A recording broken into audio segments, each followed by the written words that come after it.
जिला स्तरीय मांडिया दिवस पालित मयूरभंज जिला प्रशासन तत्वावधान में जिला कृषि विभाग पक्षर तकतपुर स्थित जिला कृषि कार्यालय सम्मेलनी कक्ष में मांडिया दिवस पालित होईछि। मुख्य अतिथि भाव जिला परिषद अध्यक्ष भारती हांसदा, मान्यवर विधायिका बांगिरीपोषी संजली मुर्मू, सम्मानित अतिथि भाव सामाखुंटा कृषि विज्ञान केन्द्र वैज्ञानिक संघमित्रा पट्टनायक, सामाजिक मंगल अधिकारिणी अन्नपूर्णा बुरुड़ा जोग दे एकदा मांडिया गरीब लोक खाद्य भाव परिचित थिबा बेले वर्तमान स्वास्थ्य हितकरी बोली समस्त वर्गर लोक ग्रहणीय होगा सह अर्ण भाव परिचित हो जाइछि। मुख्य जिला कृषि अधिकारी ज्ञान बल्लभ दास स्वागत भाषण दे मांडिया दिवस पालन आभिमुख्य विषय में आलोकपात करथिले।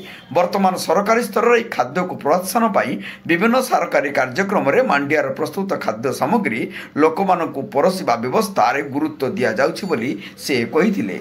बारिपदारू गौरदास गिरी रिपोर्ट, जनता एक्सप्रेस। हेलो दोस्तों, मेरे चैनल को लाइक सब्सक्राइब जरूर करना और जनता एक्सप्रेस देखना ना भूले।